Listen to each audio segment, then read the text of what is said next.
We finally have our 30,000 mile update on the 200 series, and I just did the 30,000 mile service. I know a lot of you are very interested in this platform because of how crappy the new turbo Toyotas have been.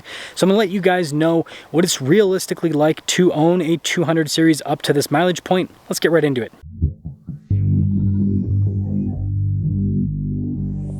If this is your first time, let's give a quick overview of my Land Cruiser. This is a 2020 Heritage Edition Land Cruiser. It does have a few minor modifications, so it has aftermarket all-terrain tires. I've added some rock rails here on the side. The roof basket is actually an OEM thing on the Heritage Edition, but I did add the Yakima spare tire carrier to put the spare tire up top. And then I did add the Long Range America auxiliary fuel tank, which I'll also talk about that in today's review. But other than those items, this is stock and it is going to stay this way, so don't have any lift kits or level kits or anything like that. And I recommend that you do the same with your 200 series. I've recently seen a ton of builds on the 200 series and they look absolutely epic, and I'm sure that they perform fantastically off-road, but this platform in stock form with some good tires is more than enough capability for 99% of people. Now that that's out of the way, let's talk about the items that were addressed in the 30,000 mile service, because I did all of it. Looks like I need to detail the engine bay, but anyways, part of the 30,000 mile service is changing all of the fluids. Now, they don't technically call this as necessary, but I highly recommend it, and I'll talk about why I recommend that in a moment. But yeah, it changes everything, including the transmission fluid. While they're doing that, they obviously inspect everything under the hood with the vehicle to make sure that nothing else needs to be replaced, and in my case, nothing else needed to be replaced under the hood. But there were some items that did need to be replaced, and before we get into that, we're closing in on 500,000 subscribers. I'd really appreciate it if you'd help out with that. And spoiler alert, they're very minor items. So the first thing is the windshield wipers. Again, this car has 30,000 miles on it. It was on the original windshield wipers, so yeah, I think it was on the original if I remember right. But anyways, we got new ones. And then this actually wasn't part of the servicing, but I had it done. The weather stripping here up top was having some issues. I actually lost quite a bit of it, so I had it replaced. If you're wondering why it happened, it's actually because of the PPF. I don't know if you guys remember, but we had this as green initially with a color change PPF, and it was a really bad product, and it did cause not paint issues, but issues with the weather stripping. Basically, it broke almost all of the weather strip items because tucking in that stuff was a huge pain, and it was really thick, and it just put pressure on stuff, and definitely don't recommend it. Either way, the weather stripping coming up was not a Toyota thing. It was me putting color change PPF on this. I was just trying out a new product. Again, never going to use it in the future, but yeah, it did cause some minor issues, and we now have those minor issues fixed. This week's giveaway makes my Jeep look lame because it is a supercharged Rubicon 392 that is fully decked out, producing 650 horsepower. Now, not only can you win this Rubicon 392, but part of the giveaway is also $26,000 in cash to help pay for the taxes. And not only that, your donations go towards helping children's and veterans charities. So use code BHC or click the link in the description down below or in the pinned comment. Any donation, $25 or more, will give you 4x bonus entries. Now, other than checking everything, another part of the service is stuff like a tire rotation. So we had the tires rotated from front to back, back to front, whatever way you look at it. And that was pretty much it for the whole servicing. So basically fluid change, windshield wipers, weather stripping, tire rotation, oil change, all of that. Now, in terms of the cost of this service, if you take away the weather stripping, I think it was about $600, but adding in the weather stripping, it was just over $1,000. There was a lot of labor getting those weather strips installed because they had to remove the roof basket and the roof rails, get everything put in, and so yeah, paid a pretty penny for those rubber seals. Now, talking to a few people, what I've kind of discovered is a lot of people actually skip these services, which is quite shocking to me.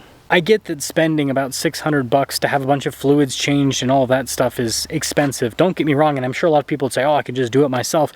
But from my perspective, having it done at the Toyota dealership where you can have a Toyota mechanic check everything out, make sure everything is running properly, I don't know, I think it's worth the peace of mind.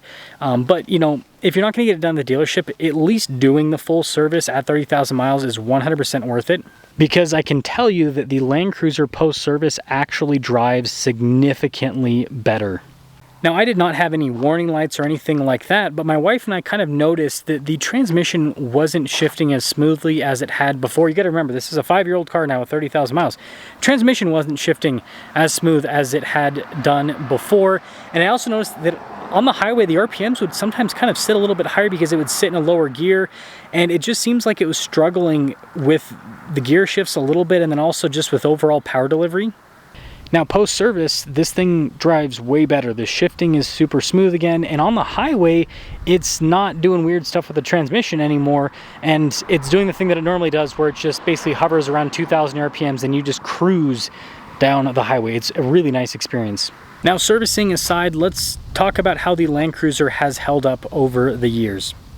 And I'll just say, so far, it has done amazingly well. I get a lot of compliments from people thinking that this is a brand new car, even though it is, again, 5 years old at this point. And the interior is a bit dirty. Again, we use this as a family car, but like the materials here have all held up really well. I mean, you can see all of this looks like it did brand new.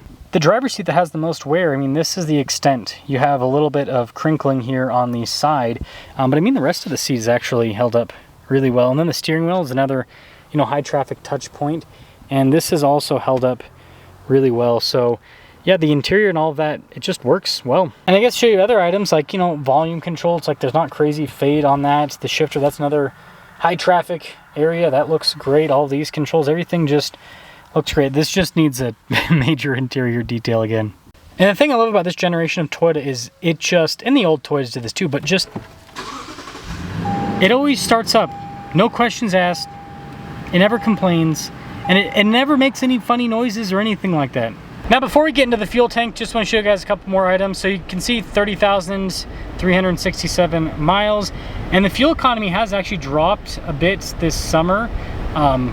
Less than 14 miles per gallon. We were getting 15, but with the fuel tank and with the roof basket and everything, and then just a really hot summer, it seems like the economy has dropped just a bit. But because of what we have in the stock tank and then the auxiliary tank, we're still able to get, I mean, this is almost 300 miles. I actually just filled it up, so it usually indicates about 300 roughly. So we get that plus about so it's like 2.5, it's like another tank roughly. So on average, we've been getting 700-800 miles of range per tank. So let's talk about this fuel tank. It has not once gotten in the way off-road or on-road whatsoever.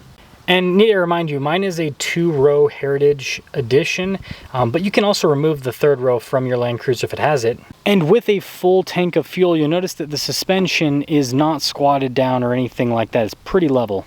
I mean, here's a side profile, and if you actually look closely, you can see that the back end still has a little bit of rake compared to the front, meaning it sits a little bit higher. So we could actually load up the back end just a little bit more and still have level suspension front to rear, no sagging.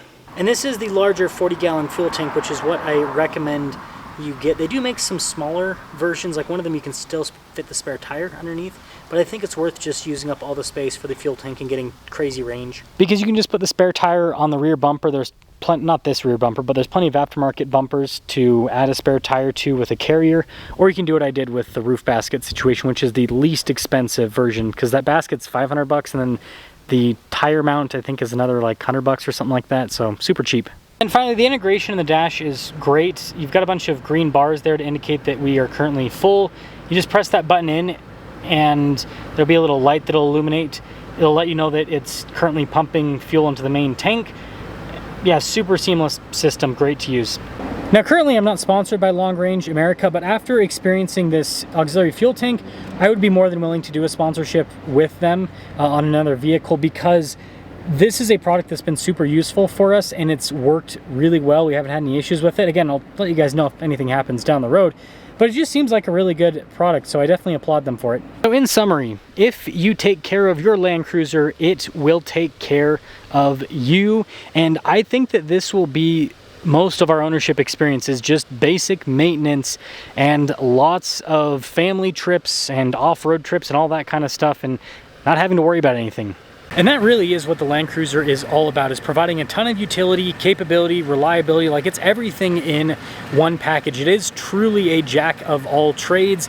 And I wouldn't say that it's a master of none, because this thing, like I said, in stock format with just some aftermarket tires, it's crazy just the places this thing can go. It is so comfortable, and that's why I'm kind of, again, pushing you guys to not do crazy modifications on your Land Cruiser. I'm seeing a lot of builds out there, like I said earlier, and I think that a lot of people are potentially ruining their Land Cruisers with some of these modifications. When I say ruining it, making it potentially less reliable with all these modifications when they don't in fact need them. Again, I have done trails that are pretty difficult. I'd say like some of them are like probably like a 5 or a 6 out of 10 roughly, and I have not, again, knock on wood, have not bottomed out in this thing once. So if you happen to be interested in buying one of these, my recommendation is to look at nationwide listings, because there's just not a lot of these on the market in general, whether it's a Heritage Edition or a regular version of the Land Cruiser. And just be patient. Understand that you might have to do searches for 6 months, a year and a half, maybe even 2 years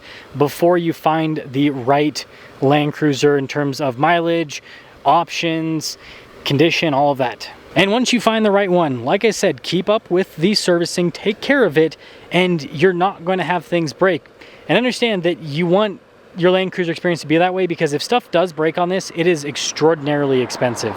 Finally, I will give all of you an update at 40,000 miles. I'll basically just do 10,000 mile intervals with the 200 series to just kind of show you guys the ownership of the vehicle. Again, we're using this as a family car. We're taking it off road trips, everything. I mean, we use the Land Cruiser for what it is intended to be used for. And also stay tuned for some LX content. I'm already at almost 1,000 miles on that car, and so I already have some major updates in terms of the whole ownership with the new 300 series.